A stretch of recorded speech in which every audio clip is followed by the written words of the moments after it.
ثم جعلناك على شريعة من الأمر فاتبعها ولا تتبع أهواء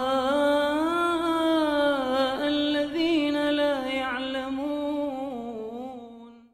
Kalau boleh saya sarankan, ya, wasilah-wasilah yang terkadang akan mengantarkan seseorang kepada hizbiyah, sebisa mungkin untuk kita tutup, sebisa mungkin, ya. Dan saya secara pribadi lebih meyakini pendapat sebagian para ulama Islam yang mengatakan terkadang yayasan itu bisa mengantarkan seseorang kepada hizbiyah. Ya, saya tidak mengatakan yayasan itu haram, tidak, karena itu kita berada di negeri muslim, di negeri seperti ini butuh legalitas. Namun cukup itu untuk disimpan dalam lemari. Kapan dibutuhkan, yayasan dikeluarkan. Tidak perlu perjalanan kita sehari-hari dibangun di atas yayasan. Ya, nggak perlu, karena ini saya melihat di banyak tempat akan membuat perselisihan, sehingga muncullah ucapan ini Ustadz yayasan A, ini Ustadz yayasan B. Ini kalimat sudah cukup menjijikkan, sangat menjijikkan. Kenapa saya katakan menjijikkan? Rasulullah SAW di hadapan para sahabat berkata, ya muhajirin, ya ansar. Muhajirin ini kalimat syar'i, ansar itu kalimat syar'i. Was-sabiquna al-awwalun minal muhajirin wal ansar walladzina taba'um bi ihsan radhiyallahu anhum wa radwan. Ini kalimat syar'i. Orang-orang terdahulu dari kalangan muhajirin dan orang-orang terdahulu dari kalangan ansar dan orang-orang yang mengikuti mereka dengan cara yang baik, Allah ridha kepada mereka dan mereka telah ridha kepada Allah. Tapi ketika dipanggil di depan Rasul, ya muhajirin, kata Rasulullah, da'a fa innaha mumtinah, tinggalkan ini. Ini seruan-seruan jahiliyah yang sangat bau, kata Nabi SAW. Sehingga ini dampaknya. Ya, ini Ustadz yayasan A, ini Ustadz yayasan B, ya. Oh, itu Ustadz yayasan A itu. Hasbunallah wa ni'mal wakil ayyuhal ikhwah. Ya, hasbunallah wa ni'mal wakil. Kalau seandainya ini sudah menjadi hal di kalangan kita, jauhi hal yang seperti ini.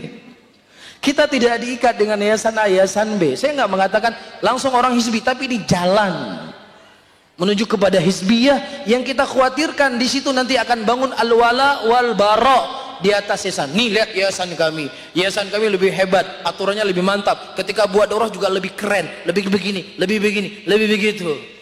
La haula wala quwata illa billah. Kullu hizbin bima ladahim farihun. Setiap hizb merasa bangga dengan apa yang mereka punya. Kita hanya bangga dengan Al-Quran, kita bangga dengan sunnah. Ya, saya lagi-lagi saya katakan, saya tidak mengatakan ya yayasan itu haram, saya nggak mengatakan demikian, ya, tetapi ya gunakanlah yayasan itu sepantasnya saja untuk sekedar legalitas, ya. Dan diantara para ulama yang berfatwa yayasan itu akan mengarah kepada hizbiyah adalah Syekh Al-Alamah Rabi bin Hadi Al-Madkhali dan ulama-ulama yang lainnya. Bisa difahami, cukup legalitas. Datang polisi, Pak, ini kami yayasannya ini, bangunannya dari sini, selesai, simpan lagi. Dan itu yang kami berusaha untuk berjalan di tempat kami di Aceh. Ya, itu kami nggak ada urusan dengan yayasan, hal apapun. Berjalan dakwah seperti biasanya, ta'awun 'alal birri wat taqwa. Terkadang ada sebuah daerah, masya Allah, yes. Jadi mungkin dipertimbangkan kembali dan mungkin nanti coba ditanya lagi kepada ustadz yang lebih alim, ya, atau mungkin kepada para ulama. Cuman intinya saya tegaskan kembali untuk jangan salah paham. Saya nggak mengatakan yayasan itu haram, ya. Saya nggak mengatakan demikian karena saya tidak punya ilmu lebih daripada apa yang dimiliki oleh ulama. Ulama mengatakan ya silakan sekedar legalitas, tapi jangan sampai ya Bang, ini dibangun di dalamnya loyalitas. Jangan sampai, karena akan mengarah ke sana sedikit demi sedikit. Ya, akhirnya nanti akan ada pola. Wah, ini Ustadz A diundang oleh yayasan A. Padahal terkadang Ustadz itu diundang oleh yayasan tadi, tapi karena yang undang bukan yayasan, dia nggak hadir.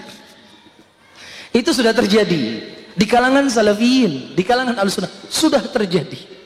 Karena nggak diundang sama ustadznya, akhirnya nggak direkomendasi oleh yayasannya. Ini kan sudah, ini sudah berbahaya saudara-saudaraku. Ini sudah mengarah kepada hizbiyah.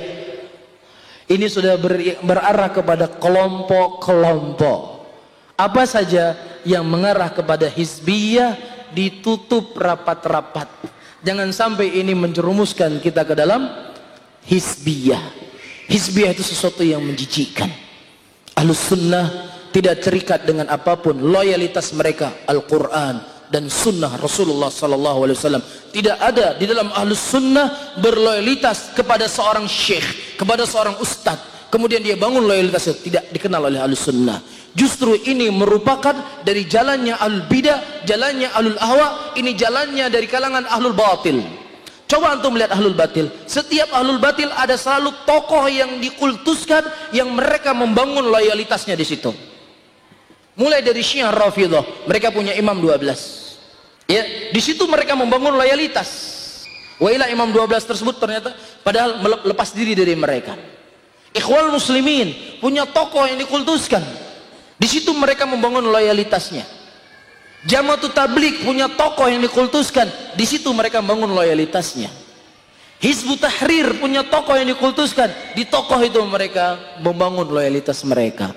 Adapun ahlus sunnah, mereka membangun loyalitas mereka di atas al-haq, di atas seorang laki-laki yang bernama Nabi Muhammad SAW. Hanya itu loyalitas yang mereka bangun. Selain dari itu, selain dari sahabat, ijma'nya sahabat, selain dari itu tidak ada ulama yang dikultuskan di kalangan ahlus sunnah. Bisa saja dia mengambil pendapat ulama Madinah, bisa saja dia terkadang mengambil pendapat ulama Mekah, bisa saja terkadang dia mengambil pendapat ulama Urdun, bisa saja dia mengambil pendapat ulama Mesir, bisa saja terkadang dia meninggalkan ulama Madinah, diambil ulama Yaman.